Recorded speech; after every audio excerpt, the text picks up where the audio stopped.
Sir, you're going to need a secondary screening. That thing on your leg is setting off all kinds of alarms, and honestly, it looks more like something out of a sci-fi flick than a regular prosthetic, the TSA agent said with a chuckle, pointing at Sergeant John M. McMillan's high-tech prosthetic leg. Mac, 70, stiffened, his face tight with restrained anger. It's a military-issued prosthetic. I lost my leg to an IED in Afghanistan. There's nothing funny about it. The agent shrugged with a smirk. Whatever you say, buddy. Secondary screening. This is where your line ends. 8 minutes later, Mac stood through the drawn-out and humiliating pat-down. As the check continued, the flight's captain, a stern former Air Force pilot, left the cockpit and walked all the way back to the security area. If you believe our heroes deserve respect, not ridicule, for their sacrifices, type honor below. Sergeant John M. McMillan, U.S. Army, retired. Airports had become a necessary annoyance. The crowds, the long lines, the cold and impersonal feel. It was nothing like the ordered, mission-driven life Mac had lived for over 30 years as an explosive ordnance disposal specialist. Now his biggest challenge wasn't disabling a bomb, it was figuring out how to move through civilian life with the sleek, cutting-edge prosthetic that had replaced the leg he'd lost in Helmand Province. The leg was a technical marvel, built from lightweight titanium and carbon fiber with smart microprocessors that helped him walk naturally. But it also triggered just about every metal detector it passed, causing regular delays and, too often, uncomfortable attention. Today, Mac was flying out for his granddaughter's college graduation, an event he wouldn't miss for anything. He'd arrived early, ready for the usual hassle. He wore travel-friendly slacks that partly covered the prosthetic, a clean button-up shirt, and a light jacket. His military ID and a letter from his VA doctor explaining the prosthetic were tucked in his bag, just in case. As he stepped up to the checkpoint, he mentally prepared himself. Sure enough, the metal detector went off when he walked through. A TSA agent, young and clearly unimpressed, waved him aside. "Step over here, sir," said Agent Miller, sounding bored. "Looks like we've got a live one." He pointed to Mac's left leg. "What's the deal with that? Trying to sneak spare parts onto the plane?" Mac took a deep breath. "It's a prosthetic, medically necessary. I have paperwork." He reached into his carry-on. Miller waved him off. Yeah, everyone's got some kind of paper, but that—" He gestured at the exposed top of the leg, sleek metal showing beneath Mac's pant leg. "That thing's lighting up the scanner like crazy. Looks more like a Terminator leg than anything from the VA." He laughed, then called over to another agent nearby. "Hey Jen, check out RoboCop over here." Jen, older and more experienced, gave Mac an apologetic look, shook her head at Miller, and turned back to her work. Miller, unfazed, turned back with a wider grin. "Seriously, what is that? Some kind of test weapon? You building a Decepticon in your garage?" The cruel joke, the public mockery of something tied to so much pain and sacrifice, hit Mac like a punch. His cheeks flushed. "It's a prosthetic issued by the Department of Defense," he said quietly but firmly. "I lost my leg serving this country in Afghanistan. It helps me walk. There's nothing funny or dangerous about it." But Miller clearly enjoyed the sense of control too much to back down. "Afghanistan, huh? Sure. And I'm James Bond. Look, rules are rules. That leg needs a full secondary screening, visual inspection, explosive swabs, the whole 9 yards. And we're going to check every one of those fancy parts. Wouldn't want anything to go wrong at 30,000 feet, right?" He motioned Mac toward a frosted glass booth meant for private inspections. "Take a seat," Miller said, his voice thick with sarcasm. "This might take a while. Try not to rust while you wait." Mac clenched his jaw, swallowing the sharp response that rose in his throat. Losing his cool would only make things worse and give Miller more reason to drag things out. He walked stiffly to the secondary screening room, tension shooting through his real leg, while the prosthetic felt heavier than ever, like a spotlight drawing every eye. He endured the process in silence, the repeated questions, the invasive pat-down by another agent, one who, thankfully, was respectful and professional, unlike Miller. His leg and his belongings were swabbed for explosives. Through it all, Miller stayed nearby, tossing occasional jabs to co-workers and clearly enjoying Mac's discomfort. "You sure it's not going to turn into a laser cannon?" Mac heard him whisper, followed by quiet laughter. Each minute dragged. Mac checked his watch. Boarding time was closing in.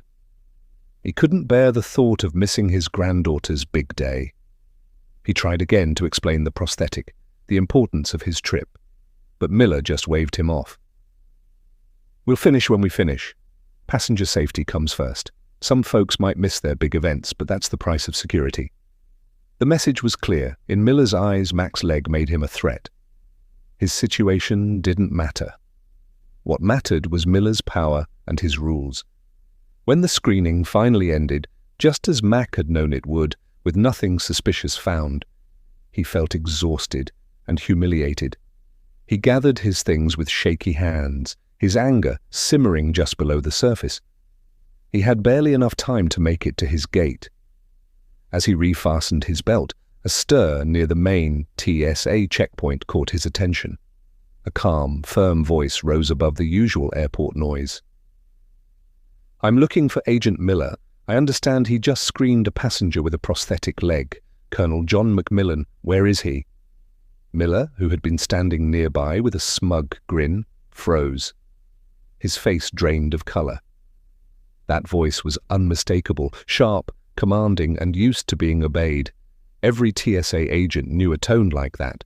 It belonged to someone with serious authority. The man approaching had skipped the lines with a flash of official credentials. It was Captain David Thorne, the pilot of Flight 217 to Denver, Mac's flight. Captain Thorne, in his late 40s, was a former Air Force officer with perfect posture and sharp, observant eyes. He was known for being a stickler for detail and a strong advocate for his passengers, especially veterans. A gate agent had tipped him off after hearing from Agent Jen, the seasoned TSA worker who'd watched Miller's treatment of Mac. Jen had seen Mac's quiet dignity. She had also seen Miller's petty cruelty growing worse. Without making a scene, she passed along Mac's name and flight number. Captain Thorne didn't waste time. "Agent Miller?" he asked, his voice low but firm. "I'm Captain Thorne, pilot of Flight 217. I've been informed about your handling of one of my passengers, Colonel McMillan. He's a decorated combat veteran who lost his leg in service." Miller stuttered. "Sir, I was just following procedures. His prosthetic, it was unusual. It set off alarms." "Unusual?" Thorne interrupted, his voice cold. "That's a top-of-the-line military prosthetic, Agent Miller, the kind given to soldiers who've paid a terrible price. Did you check his documents? Did you treat him with the respect every passenger deserves, let alone someone who's sacrificed so much?" "We did the screening, sir." As required, Miller's confidence was quickly crumbling. "And did that screening require you to mock him? Did it call for jokes about Terminator legs? Did it involve embarrassing a man in front of strangers, someone who's lived through things you probably can't even imagine?" Captain Thorne's voice never rose, but its weight was undeniable. Around them, other agents and nearby travelers went silent, drawn in by the tension of the moment. Miller looked like he'd seen a ghost. I didn't mean any disrespect, sir." "Your actions suggest otherwise," Captain Thorne said firmly. Just then, Mac stepped forward, having heard his name. The captain's expression softened as he turned to him. "Colonel McMillan, I'm Captain David Thorne.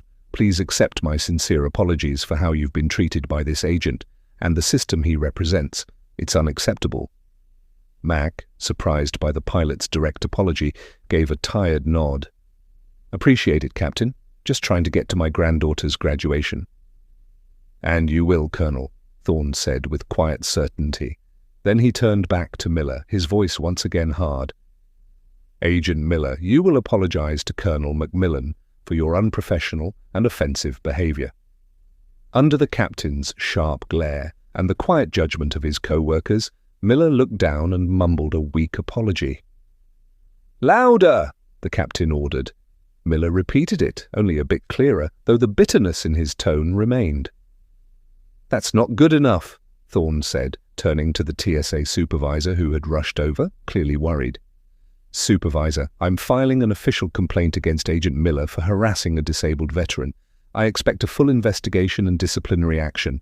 I also want your entire team to undergo a review of their sensitivity training, specifically regarding passengers with disabilities and prosthetic devices."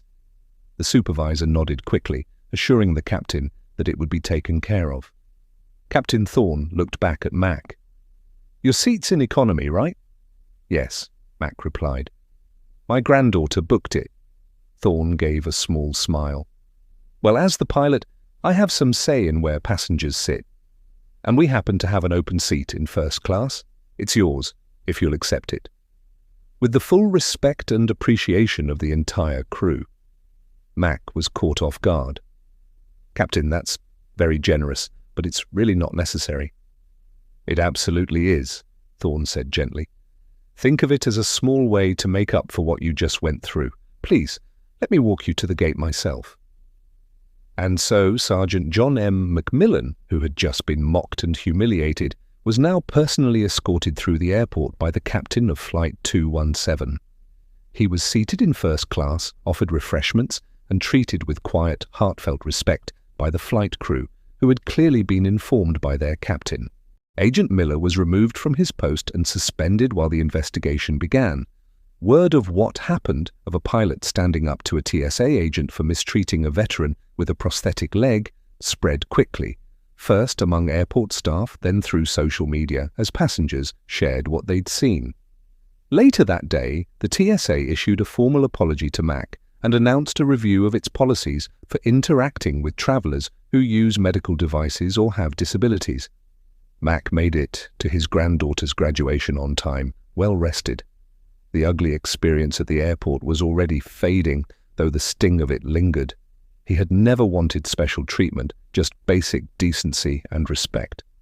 That day, he got it. Not from the system that claimed to protect with dignity, but from one man inside it who stepped up to make things right. Someone who knew that real honor and real service sometimes meant leaving the cockpit to stand up for what's right. Because the marks of service, seen or unseen, deserve respect, not ridicule. And sometimes the best upgrades in life are the ones that restore your faith in humanity.